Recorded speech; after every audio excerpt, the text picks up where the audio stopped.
లక్ష్మీం క్షీరసముద్రరాజతనయాం శ్రీరంగధామేశ్వరీం దాసీభూత సమస్తదేవ వనితాం లోకైకదీపాంకురాం శ్రీమన్మందకటాక్షలబ్ధ వివత్ బ్రహ్మేంద్ర గంగాధరాం త్వాం త్రైలోక్య కుటుంబినీం సరసిజాం వందే ముకుంద ప్రియాం. ఈ స్తోత్రం చదవని వారు ఉండరు, మహాలక్ష్మీదేవి అనుగ్రహం పొందని వారు ఉండరు. చాలా మంది అనుకుంటారు, ఏమండి మాకు లక్ష్మీదేవి అనుగ్రహం లేదండి అని. చాలా తప్పు నాయన.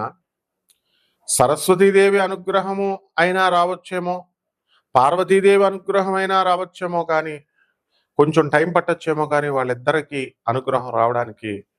కానీ లక్ష్మీదేవి అనుగ్రహం లేదే అడుగు తీసి మనిషి అడుగు వేయలేడు. అమ్మవారు క్రియాశక్తి, మహాలక్ష్మి తల్లి. ఫుడ్ పెట్టేది నాయన. ఫుడ్ మనకు ఒక్క పూట కూడా భోజనం ఉండదు. చూడండి, మీరు అడుక్కునే వాళ్ళు తీసుకోండి, రోజు స్నానం చేయకుండా మేము అఘోరీలు అని, అఘోరి శ్రీనివాస్ గారిలాగా, అఘోరి మాతలాగా మా రోడ్ల మీద మంచి స్నానం చేయకుండా ఉంటారు చూసారా. వాళ్ళంతా బూడిదలు రాసుకొని స్నానాలు చేయకుండా వాళ్ళకు కూడా ఫుడ్ ఉంటుంది చూడండి. అందువలన మహాలక్ష్మి కరుణాకటాక్షం పొందనటువంటి వ్యక్తి ఎవరు ఉండరు. ఆమె జగన్మాత. మరి ఆ తల్లి అనుగ్రహం రావాలంటే ఆ వచ్చే ముందు కొన్ని సంకేతాలు ఉంటాయన్నమాట. ప్రతి ఒక్కడికి లక్ష్మీదేవి రావాలా, లక్ష్మీదేవి రావాలా, లక్ష్మీదేవి రావాలా అని చూస్తారు. భూ కబ్జాలు చేస్తే రాదు నాయన లక్ష్మీదేవి. తర్వాత అవతల వాడు డబ్బులు దొబ్బేస్తే రాదు నాయన లక్ష్మీదేవి. ఏమొస్తుంది నాయన? పెరాలసిస్ వస్తుంది మీకు. ఇప్పుడు రాదు, వయసులో బలంగా ఉంటారు కదా నాయన. ఒక 60 సంవత్సరాల వయసు దాటిన తర్వాత యముడు చిత్రగుప్త అక్కడ పుస్తకాలు పట్టుకొని ఉంటారు నాయన. అవన్నీ కోడెడ్ లాంగ్వేజ్లో ఉంటారు. యముడు ఉంటాడు ఇటండి అని అంటారు. అక్కడికి వెళ్ళిన తర్వాత కోడెడ్ లాంగ్వేజ్లో ఉంటుంది, రాస్తాడు చిత్రగుప్తుడు ప్రతిదీ. Newton's third law, to every action there is an equal and opposite reaction. ప్రతి చర్యకి ప్రతిచర్య ఉంటుంది. కాబట్టి ఎక్కడ మనకు పెరాలసిస్లు, షుగర్లు, రోగాలన్నీ ఇచ్చేస్తాడు, అక్కడ తోలు తీసేస్తాడు అనమాట. కాబట్టి ఎవరి భూములు కబ్జాలు చేయకండి. తర్వాత ఎవరి యొక్క డబ్బులు దొబ్బేయకండి మోసాలు చేసి. కారణం ఏంటంటే మనకి ఒక బాగా డబ్బున్నటువంటి వ్యక్తులందరూ కూడా చచ్చిపోయేటప్పుడు చూడండి, అవసాన దశలో రౌడీ షీటర్లు, రాజకీయ నాయకులు వీళ్ళంతా వెళ్ళిపోయేటప్పుడు బెడ్ రెడెన్ అయిపోయినప్పుడు వాళ్ళు ఏమంటారో తెలుసా? అయ్యో మేము పేదవాళ్ళకి హెల్ప్ చేయలేకుండా చచ్చిపోతున్నామే అని అప్పుడు తెలుస్తుంది. అలాగే ఒక పెద్ద ఇండస్ట్రియలిస్ట్ ఇప్పుడు కూడా బృందావనంలో ఉంది ఆమె ప్రొద్దున్న టిఫిన్ ఒక దేశంలో, మధ్యాహ్నం భోజనం ఒక దేశంలో, సాయంత్రం డిన్నర్ ఒక సపర్ ఒక దేశంలో, ఈ విధంగా బతికిన ఆమె ఒకసారి మరి పాపం క్యాన్సర్ వ్యాధి లాంటిది వచ్చిన తర్వాత ఆమెలో రియలైజేషన్ కలిగింది.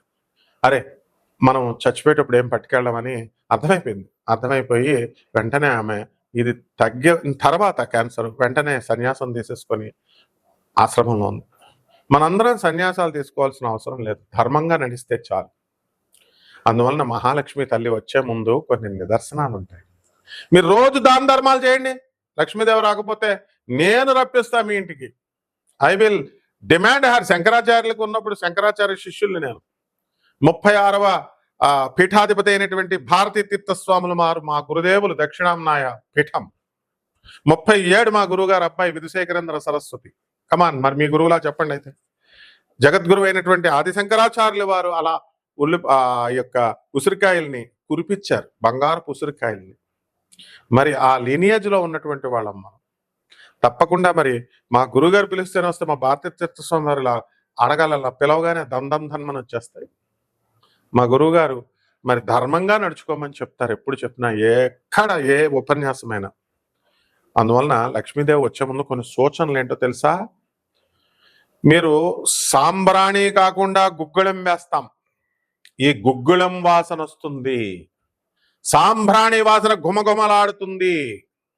ఆ వాయిస్ ఏ గదిలో ఉన్నా సరే ఆ యొక్క ఈ వాసన సువాసనలాగా వస్తుంది. తర్వాత గంధం స్మెల్ వస్తుంది.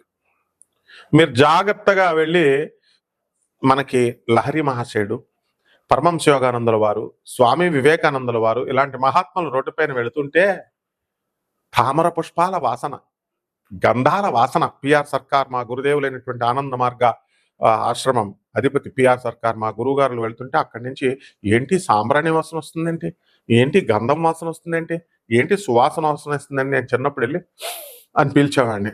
వాళ్ళు ఏం రాసుకోలేదు. అంటే నిజమైన సన్యాసులు, నిజమైనటువంటి గురువులు దగ్గర వాసన వస్తుంది. మరి మన అఘోరి మాత ఉంది, ఇప్పుడు మొన్న వర్షిణిని లేపుకెళ్ళిపోయిన అఘోరి మాత, దాని దగ్గరికి వెళ్ళి వాసన చూస్తే గబ్బు వాసన వస్తుంది, స్నానాలు చేయదు కదా.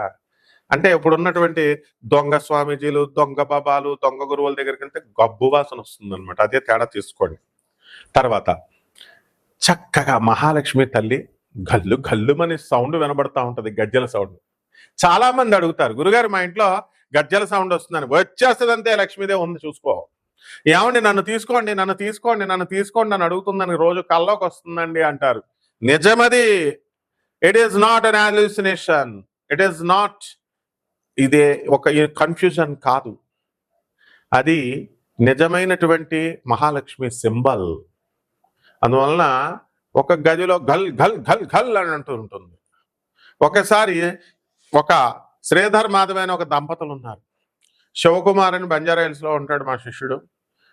అమ్మవారు ఇదిగో చూడు ఆ లక్ష్మీ పూజ చేసుకోండి, చక్కగా గల్ గల్ మన సౌండ్ వస్తుంది అని గోత్రనామాలు ఏదో ఇచ్చారు. మేమేదో పూజ చేసాం. చేసిన తర్వాత అప్పుడు ఏమంటే గల్ గల్ మన సౌండ్ వస్తుందండి, మా అమ్మ చెప్పింది అని చెప్పి ఆ మాధవి వాళ్ళ అమ్మ చెప్తే అప్పుడు శివకుమార్ విని అవునా వచ్చిందా అని ఆశ్చర్యపోలేదు ఆయన. బికాస్ లక్ష్మీదేవి వాళ్ళ father chief engineer, Reddy Naidu అని పోల సుబ్బయ్య ప్రాజెక్ట్ కట్టినటువంటి ఆయన నడిచే దైవమైనటువంటి చంద్రశేఖర సరస్వతి స్వాముల వారు వాళ్ళ ఇంటికి వచ్చారు. మరి అనేక సార్లు ఆయన ఇంజనీర్ గా ఉన్నప్పుడు ఆయనకు అనేక సార్లు దర్శనం ఇచ్చినటువంటి వాళ్ళు. మా ఆంటీ ఇంకా బ్రతికే ఉంది, బంజారా హిల్స్ కేర్ హాస్పిటల్ పక్కనే సాక్షి దగ్గర ఆ మెడికల్ భాస్కర్ మెడికల్ కాలేజ్ పక్కిల్లి అనమాట. ఒక 750 గజాల్లో ఉంటుంది బంజారా హిల్స్ లో. ఇవన్నీ ప్రత్యక్ష సాక్ష్యాలు. లైవ్ లో ఎందుకు చెప్తున్నాను నేను, నిజంగానే మహాలక్ష్మి అలా కరుణిస్తుంది అందరినీ. అలాగే మరి కొంతమంది ఏమండి నిధులు ఉన్నాయండి, జలదిగ్బంధనం, నీటిలో బుడబుడ బుడబుడ బుడబుడ సౌండ్లు వినబడుతుందండి. తర్వాత మాకు కల్లో ఏదో సౌండ్లు వినబడుతున్నాయండి, గజ్జల సౌండ్లు వినబడుతున్నాయి, అమ్మవారు వస్తున్నట్టుగా ఉంది, తీసుకో తీసుకో అంటోందండి అంటారు. ఈ తీసుకో తీసుకో సౌండ్లు కూడా మహాలక్ష్మి సింబల్సే. కానీ అక్కడ 2 రకాలు ఉంటాయి. నిదేదైనా ఉందనుకోండి, అవన్నీ కూడా ఏంటంటే పిశాచి, ధన పిశాచి కూడా ఉంటుంది, చూసుకోండి మరి. కాబట్టి పిశాచికి మహాలక్ష్మికి తేడా ఉంటుంది. ఏమండి మహాలక్ష్మి తల్లి ఇప్పుడు ఎవరన్నా చూడండి, నా ఒంటి మీదకి ఆవిడ వచ్చేసింది, ఎల్లమ్మ వచ్చింది, పుల్లమ్మ వచ్చింది, రేణుకమ్మ వచ్చింది అని దేవతలను చెప్తారు. దుర్గమ్మ వచ్చింది అంటే దుర్గమ్మ కూడా చీప్ అయిపోయింది, మా బెజవాడ కనక దుర్గమ్మ. కానీ ఒక్కళ్ళైనా ఉంటారా మహాలక్ష్మీదేవి నా ఒంటి మీదకి వచ్చిందని? రాదు. మహాలక్ష్మీదేవిదే ఎవ్వరి దగ్గరికి టచ్ కూడా చేయదు. ఆలీ సినిమా ఉంది చూసారా, అప్పుడు ఆలీది, మమ్మీ నేను చాలా కష్టాల్లో ఉన్నాను మమ్మీ అంటే డబ్బులు మూట విష్ణుమూర్తి వీడికి ఇవ్వకూడదంటే లక్ష్మీదేవి రికమెండ్ చేస్తుంది. ఒక మూట ఇసురుతాడు విష్ణుమూర్తి. వీడు అప్పుడు దాకా ఈ ఆలీగాడు కళ్ళు తెరిచి నడిచినాడు, కళ్ళు మూసుకుని నడిస్తే ఎంత బాగుంటది అని కళ్ళు మూసుకుంటాడు. ఆ బంగారపు మూటను దాటేసి వెళ్ళిపోతాడు. దాటేసిన తర్వాత అది దాటిన తర్వాత మళ్ళీ కళ్ళు తెరుస్తాడు. అంటే మహాలక్ష్మి తల్లి అనుగ్రహం లేనిదే ఒక్క రూపాయి కూడా రాదు నాయన. కాబట్టి గొడ్లగోప, తెల్ల గొడ్లగోప కనబడుతుంది. ఏమంటే మీరు అడగొచ్చు, ఏమంటే తెల్ల గొడ్లగోప చాలా మందికి ఉన్నాయి, నీ దగ్గర ఉన్నాయా? ఫారెన్ లో ఉన్నాయి. మంచి మంచి గొడ్లగోపలు పెంచుకుంటారు ఇంట్లో. దాని బ్రీడ్ తెలుసుకోండి. ఇక్కడ మా అసిస్టెంటే మణికంఠ అని ఉన్నాడు విజయవాడలో. మరి గురుగారు రోజు నాకు గుడ్లగోప తెల్లగా కనబడుతుందండి తీగ మీద అన్నాడు. లక్ష్మి వస్తుందిరా అన్నాను. ఒక అపార్ట్మెంట్ కొనిపారేశారు, డబ్బులు లేవు, అప్పులు ఇచ్చేవాళ్ళు లేడు. వాళ్ళ పాపం చిన్న చిన్న జాబులు, భార్యాభర్తలు ఇద్దరు. ఈ రోజున విజయవాడలో మెయిన్ సెంటర్లో మా ఆఫీస్లో మా యొక్క టీంలో అతను చక్కగా ఇల్లుని ప్రసాదించింది మహాలక్ష్మి తల్లి. అలా మనం అందరినీ చూస్తూ ఉంటాం. సుబ్రహ్మరెడ్డి దగ్గర ఏముండేదండి, సుబ్రహ్మరెడ్డి నాగార్జున సాగర్ ప్రాజెక్ట్ చేసేవాడు, మామూలు వాళ్ళ మేనమామ గారు మామూలు సింపుల్ కాంట్రాక్టర్, జీతానికి చేసేవాడు. ఈరోజు సుబ్రహ్మరెడ్డి ఏంటి, కమాన్ మీకు తెలుసా? మాకు తెలుసు సుబ్రహ్మరెడ్డి మొత్తం. అలా మహాలక్ష్మి అనుగ్రహం. అందుకే బిర్లా ఏం చేస్తాడు తెలుసా, టాటా బిర్లాలు వాళ్ళకి ఉండమ్మా బొట్టు పెడతా సినిమా చూసారా, అమ్మా లక్ష్మీ తల్లి నువ్వు వెళ్ళకూడదమ్మా, మనం బయటికి తలుపు తీసుకొని అంటే నేను వెళ్ళిపోతాను, ఇంకా నా టైం అయిపోయింది, మీరు రూల్స్ వైలేట్ చేశారు, నేను చెప్పిన రూల్స్ వినలేదంటుంది లక్ష్మీదేవి. ఉండమ్మా బొట్టు పెట్టేదాకా పతివ్రత వెళ్ళకూడదు కదమ్మా అంటే అవునైతే అంటే నేను చీరాని నీకు బొట్టు తెస్తానని వెళ్ళి ఆ కోడలు ఏం చేస్తుందంటే వెళ్ళి నూతులో దూకేస్తుంది. ఈ లక్ష్మీదేవికి ఇంకెవరు పెడతారు బొట్టు, నేను పెట్టేదాకా నేను వెళ్ళను అని మాట తీసుకుంది. కాబట్టి ఆ లక్ష్మీదేవి ఆ ఇంట్లో ఉండిపోయింది. ఇదే ఉండమ్మా బొట్టుక పెడతా. ఇదే కాన్సెప్ట్. ఇది ఎవరి దగ్గర నుంచి తీశారంటే ఇది బిర్లా, నిశాంత్ బిర్లా మన స్నేహితుడు నాగపూర్‌లో ఉంటాడు. నిర్మలా బిర్లా వాళ్ళ అమ్మగారు వాళ్ళు. ఇప్పుడు కూడా నిశాంత్ బిర్లా ఉన్నాడు. మన బిర్లా మందిర్ కట్టింది వాళ్ళు. కాబట్టి వాళ్ళ కుటుంబంలో ఉన్నటువంటి రహస్యం ఏమిటంటే ఎప్పుడు కూడా రిపేర్ వర్క్ చేస్తూ ఉండు అని. లక్ష్మీదేవి ఎప్పుడైతే వర్క్ మీ దగ్గర ఆగిపోతుందో నేను వెళ్ళిపోతానంది. అందుకనే బిర్లా మందిర్లో ఎక్కడో సుత్తిచ్చుకొని ఏదో రాయి కొడతా ఉంటారు. అలాగే బిర్లా ఇండస్ట్రీస్లో కానీ వాళ్ళ ఇళ్లల్లో కానీ ఏదో ఒక పని చేస్తూ ఉంటారనమాట. కాబట్టి మహాలక్ష్మి తల్లి అంత అనుగ్రహిస్తుంది నాయన. కాబట్టి భార్య మంచిగా సంతోషంగా ఉంటుంది, రొమాంటిక్గా ఉంటుంది. అప్పుడు భర్తలంతా కూడా మీకు మహాలక్ష్మి త్వరలో రాబోతోందని మల్లెపూలు పెట్టుకొని చక్కగా ముఖం కళకళలాడుతూ ఉంటుంది భార్య. మీరు రోజు బాధేస్తుంటే ఏమొస్తుంది రా నాయన, చెప్పిచ్చేస్తుంది, మీకు పక్షవాతం వస్తుంది. అస్సలు ఎట్టి పరిస్థితుల్లో ఆడదాన్ని కొట్టకూడదు, ఏడిపించకూడదు. అలా వీలున్నంత వరకు అలా ఉంటే కనుక మహాలక్ష్మి తల్లి మీ ఇంటికి డెఫినెట్గా వచ్చేస్తుంది.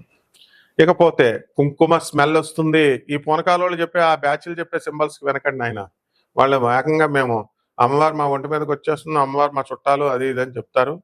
కాబట్టి అమ్మవారితో మేము వాట్సాప్ చేస్తున్నాం మనుషులు అనుకుంటున్నారు. అమ్మవారు వస్తుందిరా అసలు ఎక్కడైనా? అమ్మవారు వస్తే ఒళ్ళు దుమ్ములు ఇరిగిపోతాయి. విన్నామా నాయన? కాబట్టి ఈ కుంకుమ స్మెల్, పసుపు స్మెల్, మల్లెపూల స్మెల్, చామంతి పూల స్మెల్, గుళ్ళోకి వెళ్తే ఇప్పుడు మార్వాడీల దగ్గర ఉంటుంది గుజరాత్లో ఉన్నటువంటి సెంటెడ్ స్మెల్, ఇస్కాన్ టెంపుల్స్ లో ఉంటుంది చూసారు అగరత్తులు, ఆవు పేడతో తయారు చేసి గుమగుమలాడేటటువంటి స్మెల్, ఇలాంటివన్నీ ఉంటాయి. ఒకే వీడియోలో మీకు పూర్తిగా చెప్పేసామనుకో మీరు ఎక్కువైపోతుంది అనమాట మీకు. అందువలన లక్ష్మీదేవి మళ్ళీ మనం సెకండ్ పార్ట్ లో చెప్పుకుందాం ఇంకా ఏమేమి లక్షణాలు ఉంటాయో. 12 రాసుల వారికి ఈ మహాలక్ష్మి తల్లి ఈ సంవత్సరం అంతా కూడా ఎలా వస్తుంది, ఏ రకంగా మీరు ఉంటే వస్తుంది, అసలు ఆ జాతక ఫలితాల వల్ల వచ్చే యోగాలు ఉన్నాయా లేవా అన్ని కూడా ఈ వీడియోలో మనం తెలుసుకుందాం. కర్కాటక రాశి. ఈ కర్కాటక రాశి వారికి అందరికీ కూడా మహాలక్ష్మీదేవి యొక్క కరుణా కటాక్షాల వలన మే 30, 2025 సంవత్సరం వరకు మీకు గురుడు లాభస్థితిలో ఉన్నాడు.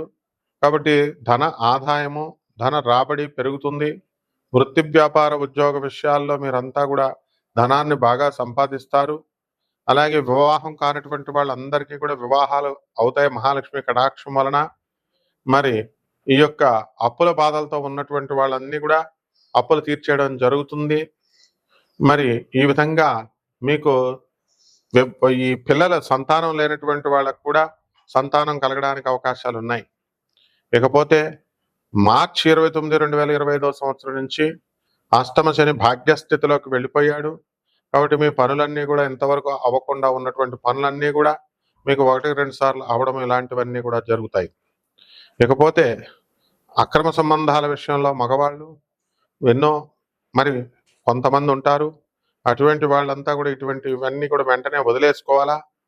మీ ఇంట్లో చక్కగా మీ పిల్లల్ని బాధ్యతగా పెంచడము, మీ భార్యని చక్కగా చూసుకోవడము మాత్రమే చేయాలి. ఇది పెళ్ళాన్ని బాగా చూసుకోవాలని ఒకళ్ళు చెప్పాలా అని చెప్పేసి ఈ డైలాగులు వేయొద్దు. అందరూ పెళ్ళాన్ని చూసుకుంటారో చూసుకోరో మాకు తెలుసు. కాబట్టి తెల్లవారితే 10 మంది స్టూడెంట్స్ నాకు యూఎస్ లండన్ నుంచి ఫోన్లు వస్తూ ఉంటాయి, ఎంత బాగా చూసుకుంటారో అంతా తెలుసు నాకు. ఏదైనా సరే గురువు చెప్పింది తింటే బాగుపడతారు, లేకపోతే మహాలక్ష్మీదేవికి శాశ్వతంగా ఆ అమ్మవారు మేము పిలిస్తే వస్తుంది మహాలక్ష్మి తల్లి. ఎందుకు? ఆ అమ్మవారికి అంకితమయ్యాం. బెజవాడ కనకదుర్గమ్మ తల్లి అమ్మవారి గ్లోరీస్ ఆఫ్ కనకదుర్గాన్ని ప్రచారం చేయడం కోసం పుట్టబడిన వ్యక్తులం మేము. గురుదేవులైనటువంటి దత్తాత్రేయ శర్మ గారు బెజవాడ కనకదుర్గమ్మ దేవస్థానం దగ్గర మరి ఇతర గురువుల దగ్గర మేము జీవితాలు అంకితం చేసి కాళ్ళు పిసికి నాయన the international society for Durga consciousness ను స్థాపించినటువంటి వాళ్ళం. కాబట్టి ఖచ్చితంగా మహాలక్ష్మి తల్లి ఇటువంటి హ్యాబిట్స్, బ్యాడ్ హ్యాబిట్స్ ఉన్న వాళ్ళని వదిలిపడేస్తుంది. కాబట్టి మేము పిలిచి మీకు రికమెండ్ చేస్తాం అమ్మవారికి పియ్య మేము ఉన్నావు నాయన. మేమేం మీ దగ్గర డబ్బులు తీసుకోము. జ్యోతిషము free, non commercial, non profit బేసిస్తో మేము చెప్తాము. సో ఎవరికి భయపడాల్సిన పని లేదు. ఉంటున్నావు నాయన, మంచి చెప్తాము. So to renovate the society and to reform the society is our aim. All our efforts we are putting together collectively, and you also have to extend your cooperation in reforming this society or else you will be cursed అన్నమాట. కాబట్టి ఈ యొక్క కర్కాటక రాశి వాళ్ళు విద్యార్థులంతా కూడా fail అయిపోయేటటువంటి వాళ్ళు ఇప్పుడు పాస్ అయిపోతున్నారు. మరి పరిహారాలు, ఇతర వ్యక్తిగత జాతకాలు తెలుసుకోవడం కోసం మమ్మల్ని సంప్రదించండి. పరిహారాలు ఏమిటంటే చక్కగా మీకు కర్కాటక రాశి వారికి మనకి ఈ గురుబలం అనేటటువంటిది మే 30, 2025 సంవత్సరం తగ్గిపోతుంది కాబట్టి గురు జపం చేసుకోండి, గురు స్తోత్రాలు చదవండి, గురువుకి కిలోంపావు శనగల్ని, పసుపు రంగు వస్త్రాలిచ్చి పేద బ్రాహ్మణులకి మరి గురువారం నాడు దానం చేయండి. అలాగే మేడి చెట్టు చుట్టూ ప్రదక్షిణలు చేస్తూ 108 ప్రదక్షిణాలు గురువారం నాడు చేయండి. అలాగే గురుదేవుడైనటువంటి దత్తాత్రేయ స్వాముల వారు, అనఘమ్మ తల్లి యొక్క పూజలు మీరు ఇళ్లల్లో చేసుకోండి ఇంట్లో, అంతేగాని ఎక్కడ పడితే అక్కడ చేసేది కాదు. ఓం మహాలక్ష్మి అనే మహామంత్రంతో కుంకుమార్చన మీ ఇళ్లలో చేసుకోండి. ఈ విధంగా చేసుకుంటే బ్రహ్మాండంగా ఉంటుంది. మీకు శుభమస్తు.